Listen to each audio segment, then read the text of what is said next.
Hello, blessed souls. I want to take a moment to talk to you about the tragic events that have unfolded in Davis this week.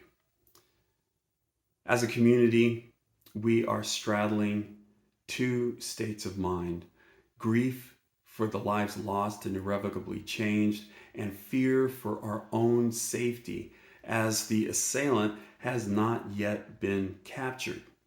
So, what do we do when we find ourselves in the grips of grief and fear? Well, there are some practical things that we can do, and then there are some spiritual things that we can do.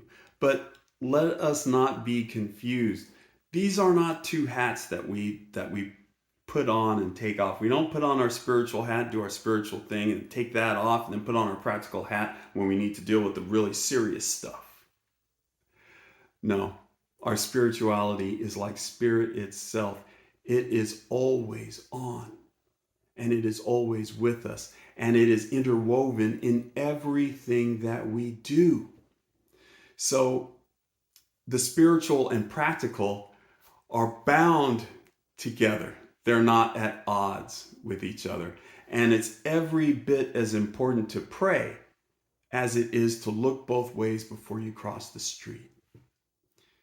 On the spiritual side, I've got 4 ideas that might help us calm those voices of fear and that crushing grief that we feel building up inside of us when it comes to events like this. Number 1, we can practice mindfulness and meditation. And mindfulness and meditation are scientifically proven to reduce anxiety and fear. And we have a wonderful walking meditation planned for Sunday after the service.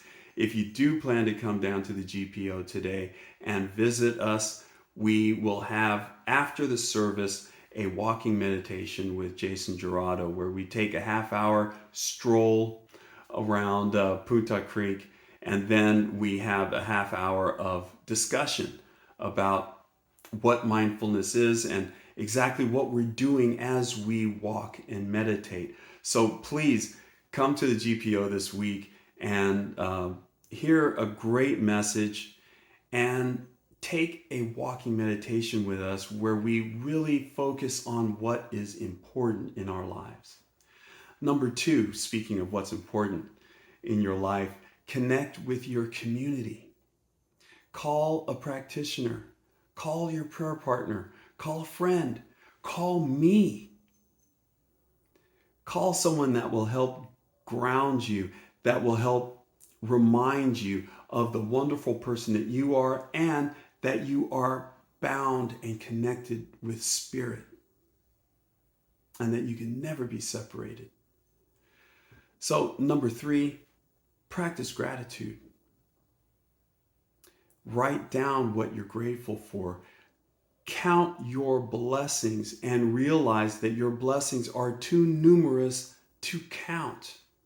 And every time we do this, we remind ourselves of the source of our blessings.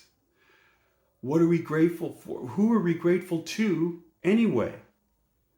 We're grateful to the Creator of all things. That is our source of good. So practice gratitude and being grateful. And lastly, trust Spirit.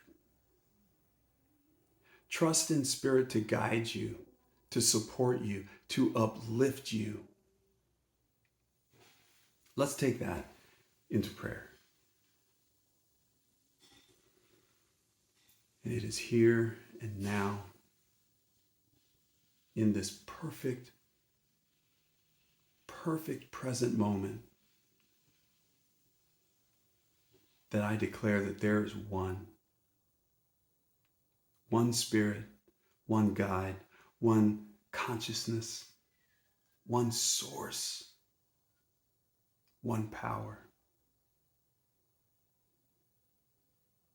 And as there is just one, then I know that everything within that one, all of existence within that one, also has access to all of that power, all of that joy and beauty and strength and wisdom.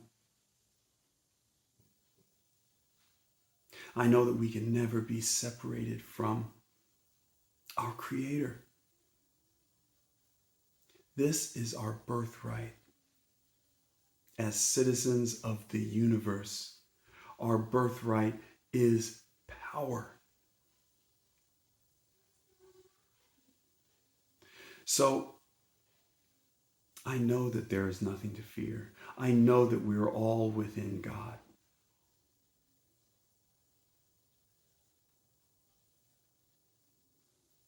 And knowing this brings me a peace that I can accept. It makes sense that God loves me because God created me. It makes sense that God loves and cherishes you because you are God's own creation. So let us all thankfully release these words, thankful for the breath in our lungs to proclaim these words, and thankful for this beautiful existence created by God. And let us release these words with those blessed words, and so it is.